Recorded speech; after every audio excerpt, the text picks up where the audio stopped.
Hey guys, Jake here with Flatlined Predators. So from time to time, Bryce and I will be coming to you guys on reviews on some of the gear we use and some of the sponsors that we have.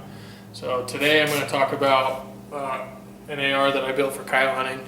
But before I do that, I want to say that we're not telling you guys to run out and buy the stuff that we're using. We're simply suggesting what we like to use and what works for us in the field. So that being said, I'll start with this rifle here. This is a 223 AR-15 that I built, and I'll start from the back here at the buttstock. This is a Magpul STR buttstock. It's got a big fat cheek weld on it. It's a really oversized cheek weld, but it's extremely comfortable, and it is the most comfortable buttstock that I've ever used. It's fully adjustable, and it's just one of those stocks. When you pull that in tight to your shoulder, it just feels so accurate. That's my biggest thing that I like about it. But moving ahead here, if you're going to start building an AR, I suggest that you get familiar with some of the parts on it. For example, the buffer tube here. If you're going to go buy a buttstock, make sure you know the size of your buffer tube. There's two different sizes. There's mil spec and commercial spec, and they have to match. So if you have a mil spec buffer tube, you need a mil spec buttstock, vice versa, commercial with commercial. So just remember that when you go to buy something like that. So moving ahead to my lower here, I have a Stag Arms lower. This is a grip that I put on there. It's an Ergo original grip. In the Ergo line, there's about 7 different grips. Be sure you go check them out before you go buy one. They all fit your hand a little bit different, and they all are a little bit different size. This is the one I like the best, and it's like a rubbery, it's almost like a hoe grip. That's kind of what it feels like. Moving ahead to my trigger here, trigger on an AR is probably the #1 thing I recommend if you want to shoot any type of accuracy at all, at any distance. If you're an AR guy, you know that stock AR trigger is like 7 or 8 pounds, and they're really sloppy and they got a lot of play. So I went ahead and spent the money on a Timney 3-pound single stage competition trigger, and it is tightened on my groups dramatically. It's amazing the difference. It's crisp, clean, snap, bang. They're awesome. Moving ahead to my magazine, I use a 20-round Magpul P-Mag.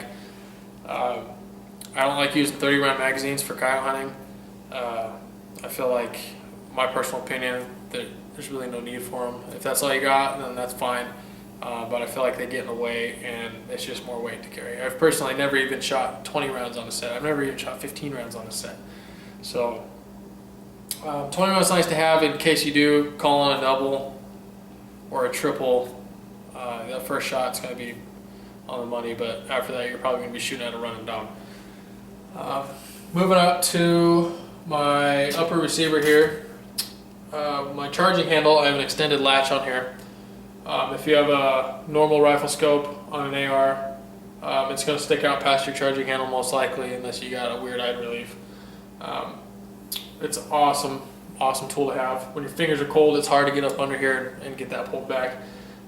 It sticks out about 1/2 inch, and it's super easy to grab. You slide it, rock and roll, you're ready to go. Moving up to my scope rings here. These are Nikon P-Series scope rings. This one's split, so there's 2 pieces versus the single piece that they make. I like the 2-piece personally.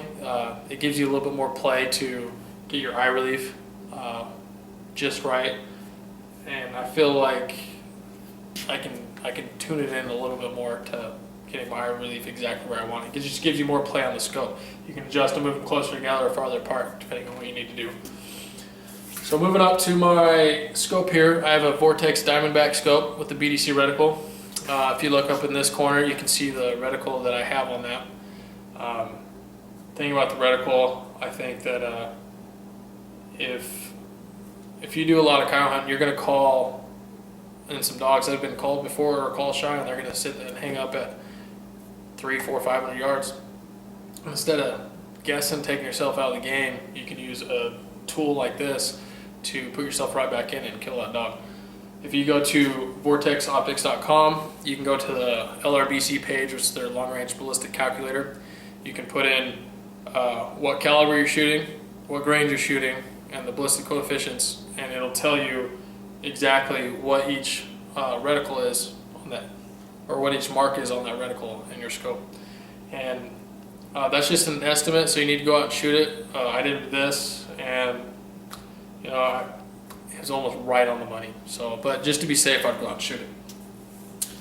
So moving ahead to my Handguard here. This is just a Midwest Industries Gen 2 SS series Handguard.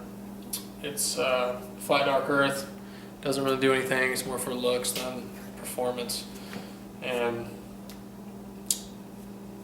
that's pretty much it. It really doesn't serve much purpose besides looking cool. So moving ahead to my barrel here, I have a 20-inch stainless steel bull barrel. I have a 1 in 8 twist on it. I shoot Hornady 55 grain VMAX out of it, and I also shoot Winchester Varmint X 55 grain as well. And they shoot the exact same. They have the exact same BC, and they're awesome. I love that grain. It does awesome on coyotes. Kills them right there. Moving down to probably, besides my trigger, the most important piece on my rifle is my bipod. If you've done a lot of coyote hunting, you know that a coyote's almost never going to come where you think he's going to, or I shouldn't say that, where your barrel's lined up. So with that being said, I suggest you get a bipod that is adjustable, and by that I mean has a swivel or something in it where your gun swivels, or you can cant your gun.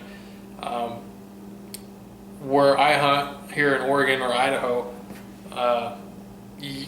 there's no flat ground. You're sitting on a hill, it's never level, and what you can do is you flip this. You got a lock position and an open position. So when you open it up, you can cant your gun from left to right. You can swivel your gun from left to right. So you can cant your gun at a 45, almost a 90-degree angle, depending on what kind of train you're on. Makes it extremely helpful. If you got a dog coming in, you need to be resilient. You need to be able to move. So if you got a dog coming into your left, instead of picking up a bipod and moving it, or shooting sticks, all you have to do is literally lean your body, and it swivels that rifle for you. Biggest, most important piece on my rifle besides my trigger. So check them out. This is this particular brand right here is a Champion, and it's taller than most. Your average one, I think, is 25 inches. This one goes up to 29 inches. I like that a little bit better because when you're sitting on a downhill slope, it brings up that rifle, and I don't have to tuck down up underneath it. So with that being said, that pretty much sums up my AR. Bryson will be coming to you with his here in a few weeks. If you got any questions, feel free to comment below. Don't forget to like our Facebook page of Flatlined Predators and subscribe to our YouTube page. Thanks, guys. God bless.